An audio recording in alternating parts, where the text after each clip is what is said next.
Having just exited the Tekufa, the period of Chanukah, I thought it'd be appropriate to reflect a little bit about what we just went through.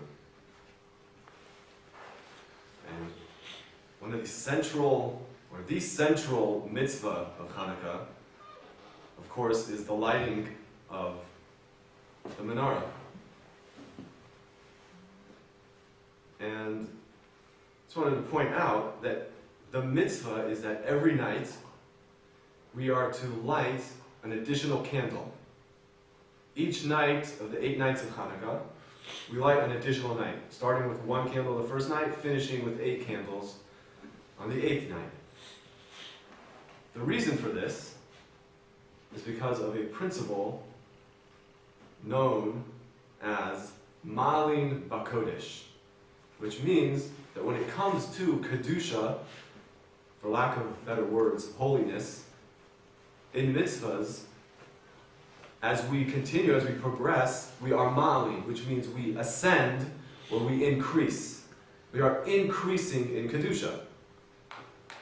This is in contrast, this would be to start the first night of Hanukkah with 8 candles and to progressively decrease the amount of candles lit until on the 8th night you only have 1 candle. But we light, because of this idea of Ma'alim Bakodesh, on the first night we light 1 and continue on through each night of Hanukkah until finally we have 8. I was thinking this idea really applies or can spread to the entire energy of Hanukkah. Where each day we are, as we're going on with the lighting, we should be getting more and more involved in the ideas of Hanukkah, of Al HaNisim, the Al HaPurkan, of the Nisim that Hashem did for the Jewish people then. And a full Hallel for the entire 8 days. Which ideally should be a very inspiring experience. But what happens when it's all over? After we've lit that 8th candle, and the 8th day of Hanukkah comes to a close, where does that inspiration go? Where does that idea of Ma'alim Bakodesh go? And unfortunately, more often than not, is that people experience a decline from that point on. After they've had that wonderful Hanukkah, they enter into the mundane again, and life is back to normal, and things just sort of fizzle out. And in truth, this question could be asked by all of the festivals of the Torah. We have Pesach, Shavuos, and Sukkot. And each of those Chagim have their spiritual energy, which we're supposed to connect to, and can be an uplifting experience, but when it's all over, what happens? And I think this is an ailment, really, in Torah spirituality. That one can have an uplifting experience, but after that, it tends to fizzle down. It seems to be Newton's law, what goes up must come down. But ideally, that should not be the case. And this idea of Ma'alim Bakodesh does not subscribe to that we should constantly be ascending. So how can we do that? In this week's Parsha, the Torah says, in Parshas Vayigash, the Torah recounts all of Yaakov Avinu's family members that descended to Mitzrayim, descended to Egypt with Yaakov. And the pasuk reads, Kol nefesh, banav ubanosav, shloshim v'shalosh. The entire people, his sons and his daughters, added up to 33.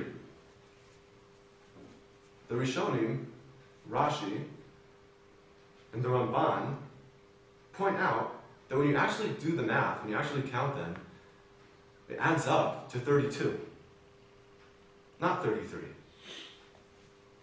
Yet the Torah tells us there is 33. And they explained that this is referring to Yocheved, who in actuality was conceived before Yaakov Avinu descended to Mitzrayim, but only born shortly after they arrived in Egypt. And therefore, we can say that 33 family members of Yaakov Avinu descended to Mitzrayim. But the Ramban brings a question, just by the way, in the name of the Ibn Ezra, who says that if we do the cheshbon, if we do the math, that Yocheved gave birth to Moshe Rabbeinu at the age of 130. This is quite miraculous, points out the Ibn Ezra. Yet, the Torah makes absolutely no mention of this miracle. In contrast, Avraham Avinu and Sarah Imenu, the Torah very much highlights that Abraham was 100 years old and Sarah was 90 years old when Yitzchak Avinu was born. Because that was not a normal situation. Yocheved, who apparently was 130 years old, the Torah makes no explicit mention of this. Why not? The Ramban says, because when it comes to miracles that the Torah wants to tell us about, those are miracles which are for the Doros, for all future generations. And they'll be announced by a Navi, a prophet will come and say that such and such is going to happen. Those are the miracles that are recorded in the Torah explicitly. But the Ramban says something amazing. He says, but the Am of the Torah, the nation of the Torah, the Jewish people, right? Their whole existence is supernatural. Their whole existence is limala miderech hateva. Miracles are a part of the everyday life of a Jew. All you have to do is look into the Torah and see what it is, what it's all about, to be a Jew. How the world works according to the Torah. The most obvious example, one of the most obvious examples, I believe Mark Twain even points this out, is just that the Jews have survived through the history that they've had, where huge mega powers have stood up against the Jews to annihilate them, and we're still here. Our existence is not natural. I think that this idea that the Ramban is saying could give us some chizuk, some inspiration into what it is actually, what is the essence of being a Jew. Our existence is not natural.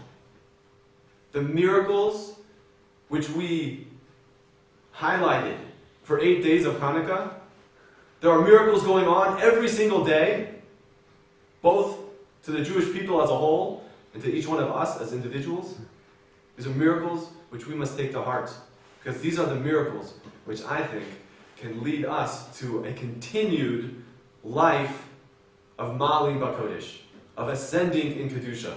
And that inspiration that we get from these moments, such as Chanukah, these can infuse the rest of the year. All we have to do is really understand the way the Torah looks at the world and our existence in it.